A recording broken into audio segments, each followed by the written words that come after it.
नमस्कार दोस्तों, स्वागत है आपका YouTube channel HR current corner पर। आज की वीडियो में हम बात करने वाले हैं हरियाणा की सबसे बड़ी शिक्षक भर्तियों में से एक HPSC PGT रिक्रूटमेंट 2024 की, जिसमें 3069 पोस्ट ग्रेजुएट टीचर पदों पर भर्ती निकाली गई थी। लेकिन अब इस भर्ती में एक बड़ा विवाद सामने आया है BCA और BCB कैटेगरी के कैंडिडेट्स के सर्टिफिकेट्स को लेकर। आखिर विवाद क्या है, किस नियम पर पूरा मामला अटका है, क्या भर्ती पर असर पड़ेगा और जिन कैंडिडेट्स का सिलेक्शन रुक गया है उनका क्या होगा। आज की वीडियो में हम पूरी टाइमलाइन को समझेंगे। हरियाणा लोक सेवा आयोग यानी HPSC ने वर्ष 2024 में PGT के अलग अलग सब्जेक्ट्स के लिए भर्ती निकाली। इस भर्ती में कुल 3069 वैकेंसीज थी, जिनमें अलग अलग सब्जेक्ट और कैडर के पद शामिल थे। भर्ती प्रक्रिया में मुख्य रूप से रिटन एग्जाम हुआ, आपका सब्जेक्ट नॉलेज टेस्ट हुआ, डॉक्यूमेंट वेरिफिकेशन हुआ और फाइनल सिलेक्शन जैसे फेजेस होने थे। इस भर्ती में हरियाणा की रिजर्व कैटेगरियां जैसे SC, BCA, BCB, EWS, इनके कैंडिडेट्स के लिए रिजर्वेशन सिस्टम लागू हुआ था। असली विवाद शुरू कहां से हुआ, अब आते हैं सबसे महत्वपूर्ण मुद्दे पर। हरियाणा सरकार ने BCA और BCB कैटेगरी के लिए सर्टिफिकेट रूल्स में बदलाव किए थे। HPSC के एडवर्टाइजमेंट में ये कहा गया कि रिजर्व कैटेगरी कैंडिडेट्स को वैलिड हरियाणा का BCA या BCB नॉन क्रीमी लेयर का सर्टिफिकेट देना पड़ेगा। यहीं से विवाद शुरू हुआ था।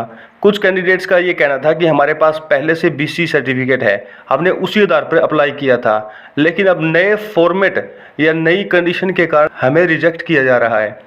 दूसरी तरफ HPSC का ये कहना था कि रिक्रूटमेंट एडवर्टाइजमेंट में जो कंडीशन दी गई थी, कैंडिडेट्स को उसी के आधार पर डॉक्यूमेंट्स आपको जमा करने हैं, अपलोड करने हैं। कोर्ट में मामला क्यों गया? जब कुछ कैंडिडेट्स को लगा कि उनका कैटेगरी बेनिफिट खत्म हो रहा है या कैंडिडेचर प्रभावित हो रहा है, तो उन्होंने हाई कोर्ट का रास्ता अपनाया। मुख्य सवाल कोर्ट के सामने यही था कि क्या टेक्निकल डिफेक्ट या पुराने सर्टिफिकेट्स के आधार पर कैंडिडेट्स को मौका दिया जा सकता है। दूसरा बड़ा सवाल ये था कि क्या कैंडिडेट को बाद में नया सर्टिफिकेट देने का मौका मिलना चाहिए। ऐसे मामलों में कोर्ट अक्सर ये देखता है कि एडवर्टाइजमेंट में कंडीशन साफ थी या नहीं, कैंडिडेट ने रिजर्वेशन का लाभ लिया है या नहीं लिया है, गलती केवल टेक्निकल है या एलिजिबिलिटी से जुड़ी हुई है। तो उसके बाद सरकार ने क्या कदम उठाया? इस विवाद के बीच सरकार ने BCA और BCB सर्टिफिकेट वैलिडिटी को लेकर रिलीफ देने का फैसला किया। कुछ रिपोर्ट्स ये कहती हैं कि 2024-25 में जारी हुए BCA BCB certificate non creamy layer वाले, उनकी वैलिडिटी को लेकर फैसला लिया गया ताकि HPSC जैसी भर्तियों में कैंडिडेट्स को इसका लाभ मिल सके। इससे उन कैंडिडेट्स को रिलीफ मिल सकती है जिनका सर्टिफिकेट वैलिडिटी इशू के कारण विवाद में था। तो इसका पहला असर तो ये पड़ सकता है कि जिन कैंडिडेट्स के डॉक्यूमेंट सही है उनका सिलेक्शन आपका बिल्कुल सेफ रह सकता है। दूसरी संभावना ये बनती है कि जिन कैंडिडेट्स के सर्टिफिकेट्स में इशू था उनकी कैटेगरी वेरिफिकेशन दोबारा हो सकती है।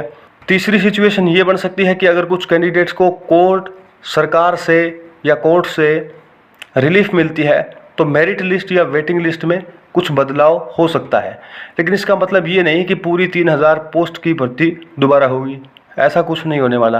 तो दोस्तों, पूरी कहानी का निष्कर्ष ये है कि HPSC PGT 2024 भर्ती का जो विवाद है, मुख्य रूप से BCA और BCB सर्टिफिकेट वैलिडिटी को लेकर और इसका जो प्रिस्क्राइब्ड फॉर्मेट होता है उसको लेकर है। तो ये लड़ाई सिलेक्शन प्रोसेस खत्म करने की नहीं है, बल्कि उन कैंडिडेट्स को मौका देने की है जिनके डॉक्यूमेंट्स को लेकर विवाद हुआ। अब जो इसका असर है वो आपके कोर्ट ऑर्डर और HPSC की फाइनल एक्शन पर डिपेंड करेगा। अगर आप इस भर्ती से जुड़े हुए कैंडिडेट हैं तो ऑफिशियल अपडेट पर नजर रखें। दोस्तों, अगर वीडियो आपको पसंद आए तो लाइक कर दीजिए, चैनल को सब्सक्राइब करें और ऐसी भर्ती की अपडेट्स के लिए जुड़े रहिए HR करंट कॉर्नर के साथ। धन्यवाद।